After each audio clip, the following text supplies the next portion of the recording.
नमस्कार दोस्तों, जय जोहार। मैं कौशल तिवारी और बिहनिया संझा में आपका स्वागत है। लोकसभा चुनाव को लेकर छत्तीसगढ़ में जीत हार का फैसला तो हो चुका है। भारतीय जनता पार्टी ने अपना दबदबा कायम रखते हुए 10-1 से जीत दर्ज कर ली है। वह एक सीट कौन सी है जिसे भारतीय जनता पार्टी को हारना पड़ा? वह सीट है कोरबा की। कोरबा पिछले बार भी भारतीय जनता पार्टी हारी थी। यहां से लगातार दूसरी बार ज्योत्सना महंत ने जीत हासिल की है, कांग्रेस ने जीत हासिल की है और उन्होंने भारतीय जनता पार्टी के राष्ट्रीय स्तर की माने जाने वाली नेत्री सरोज पांडे को बुरी तरीके से हराया। सरोज पांडे दुर्ग क्षेत्र की नेता है। महापौर से लेकर विधायक, सांसद, राज्यसभा सदस्य सब कुछ उनके पाले में रहा है और इस बार वे लोकसभा का चुनाव कोरबा में जाकर लड़ रही थी, शायद इसलिए कि कोरबा के 6 विधानसभा सीट में भारतीय जनता पार्टी का कब्जा। 2 सीट में से एक पाली तानाखार में गोंडवाना गणतंत्र पार्टी ने जीत हासिल की थी, तो एक सीट रामपुर में फूल सिंह राठिया ने जीती थी कांग्रेस के लिए। बाकी 6 सीट भारतीय जनता पार्टी के पास है और बिलासपुर संभाग के इस सीट में मंत्रियों की संख्या कई सारे हैं, लेकिन कोरबा से ही 2 मंत्री हैं, श्याम बिहारी जायसवाल और लखन लाल देवांगन।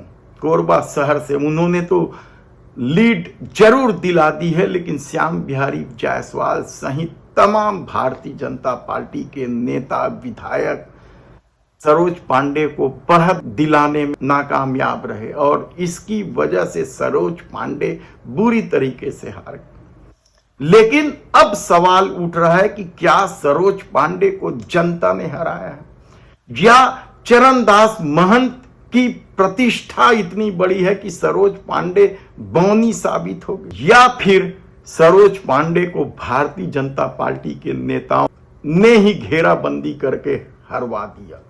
यह सवाल इसलिए उठ रहे हैं और अब इसकी खबर दिल्ली तक जा पहुंची और कहा जा रहा है कि इस मामले में यानी सरोज पांडे की हार को लेकर सवाल जवाब भी होंगे, क्योंकि सरोज पांडे ने भी कुछ नेताओं के खिलाफ शिकायत की है, ऐसी चर्चा है। सरोज पांडे पहली बार नहीं हारी है, इससे पहले भी वे चुनाव हार चुकी हैं, लेकिन इस बार जब सब तरफ भारतीय जनता पार्टी का दबदबा है, छत्तीसगढ़ में खासकर दबदबा है, 10 सीटें जीती है, उसमें सरोज पांडे की हारने को लेकर न तो सरोज पांडे पचा पा रही है और न ही उनके समर्थक ही। हालांकि हमने जब विधानसभा वार समीक्षा की थी लोकसभा कोरबा की, तो स्पष्ट कहा था कि सरोज पांडे को बड़े मुश्किल हालात से गुजरने पड़ रहे हैं, क्योंकि स्थानीय नेतृत्व उनका साथ ही नहीं दे रहा है। हालांकि केंद्रीय नेतृत्व ने कई सभाएं ली, खुद अमित शाह आकर यहां सभा लिए थे, विष्णुदेव साय से लेकर कई लोग मेहनत कर रहे थे, ऐसा कहा जा रहा था। लेकिन हमने बताया था कि सरोज पांडे के एटीट्यूड को लेकर ही कई तरह के सवाल थे। कहा जाता है कि एक चर्चा जो भारतीय जनता पार्टी के खेमे में थी वह यह थी कि सरोज पांडे जीत गई तो वह सबको अपना नौकर समझती है। यह कितना सच है इस बात में यह एक अलग मुद्दा हो सकता है, लेकिन कहा जाता है कि डॉक्टर रमन सिंह के कार्यकाल के दौरान सरोज पांडे ने जिस तरीके से डॉक्टर रमन सिंह को परेशान किया था या प्रदेश सरकार को परेशान किया था, उसका असर क्या कोरबा में पड़ा है। कहा जाता है कि सरोज पांडे मुख्यमंत्री बनने को लालायित थी और उन्होंने लॉबिंग तक कर ली थी और इस बात की जानकारी रमन सिंह को समय रहते मिल गई, वरना डॉक्टर रमन सिंह अपना कार्यकाल पूरा भी नहीं कर पाते। सरोज पांडे केंद्रीय नेतृत्व के कि सितारा है कहा जाए तब भी गलत नहीं होगा। बहुत सारे नेताओं के उनके अच्छे संबंध है और इन संबंधों की वजह से वे न केवल टिकट ले आती बल्कि राज्यसभा में तो पहुंचती है, संगठन में भी महत्वपूर्ण पदों पर बैठ जाती है। और यही बात भारतीय जनता पार्टी के उन नेताओं को शायद खल गया कि दुर्ग की नेता कोरबा में आकर कैसे चुनाव लड़ी और क्यों सिर में बिठाया जाए।